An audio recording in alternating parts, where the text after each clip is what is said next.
नमस्ते दोस्तों, स्वागत है आपका फिर इस चैनल पे जहां मैं बताने वाला हूं कुछ टॉपर्स के टिप्स जो आपके बहुत सारे काम आने वाले हैं।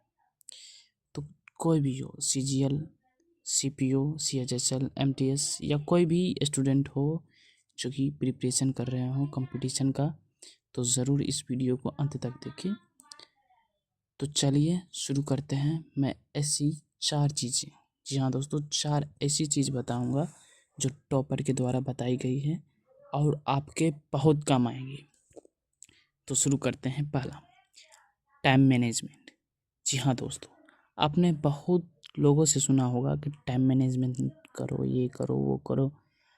खुद में लगता होगा कि हाँ, ये एक बेकार चीज़ है, कितना क्या ही कर सकते हैं, जो अधिकतर टाइम हमें मैनेज ही नहीं होता है। कुछ ही चीज़, 10 में से 2 ही चीज़ टाइम मैनेज हो पाता है, उसके बाद नहीं हो पाता है। तो मैं क्यों करूं? तो दोस्तों, यही है एक इंटरेस्टिंग चीज़। नहीं हो पा रहा है यानी क्या?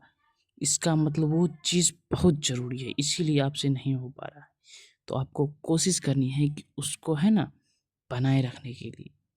कोई बात नहीं, फॉलो हो रहा है तो आप उसको चेंज कीजिए, अपने अनुसार ढालिए, अपने अनुसार बनाइए, जिससे आप, है ना, टाइम मैनेजमेंट कर सकते हैं, जिससे टाइम भी बचेगा और सभी सब्जेक्ट में आप उतना समय दे भी पाओगे जितना ज़रूरी है। ठीक, तो ज़्यादा डिटेल्स में ना जाते हुए आगे, अगला पॉइंट है लगातार पढ़ाई। जी हाँ दोस्तों, ये है ना, एक टाइम में आता है जो, जैसे लोगों से सुने होंगे कि हार्ड वर्क। ये हार्ड वर्क नहीं है, ये लगातार वर्क है, कंटिन्यूस वर्क, जिससे अगर आप लगातार पढ़ने से, है ना, कोई भी चीज़, है ना, टफ नहीं लगती, हार्ड नहीं लगती। तो हमें लगातार पढ़ना चाहिए, जिससे, है ना, जो टफ वर्ड है या हार्ड वर्ड है वो कम हो जाएगा। ठीक, इसके बाद आएंगे अगले पॉइंट पर, focus on a weak point. तो बहुत कोई को लगता होगा कि मैं मैथ में मजबूत हूँ तो मैथ में ही काम करूँगा और किसी सब्जेक्ट में नहीं करूँगा।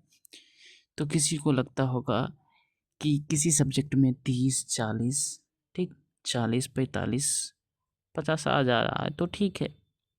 नहीं दोस्तों, अगर किसी सब्जेक्ट में आपको 5 नंबर भी कम आ रहा है, यानी या 1 नंबर भी आ रहा है, तो उस पर आपको फोकस करना होगा।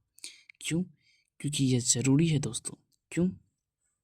क्योंकि 1 नंबर के लिए, है ना, हज़ारों रैंक ऊपर से नीचे हो जाते हैं।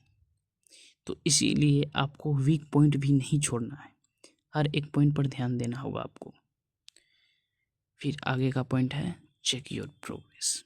जी हाँ दोस्तों, आप कहाँ हैं, आपसे कितनी तैयारी हो चुकी है, कितनी बाकी है, ये चेक करना आपका फ़र्ज़ है और आप का कैलकुलेशन है। आप इसी तरह, है ना, टाइम मैनेज कर पाइएगा कि हाँ, कि मैं इस सब्जेक्ट में ऐसे हूँ, इतना पे हूँ, इतना डूब गया हूँ, ठीक, मतलब इतने पानी में हूँ, इतना निकल चुका हूँ। इस टाइप का, है ना, कंडीशन आप पता लगा सकते हो जब आप प्रोग्रेस चेक करोगे। तो यह भी ज़रूरी है दोस्तों, ज़रूर चेक कीजिएगा। तो कोशिश रहेगा कि आगे भी ऐसी ही वीडियो लाने का, और आप भी प्रयास कीजिए सब्सक्राइब करने का, लाइक करने का, कमेंट करने का। Thank you.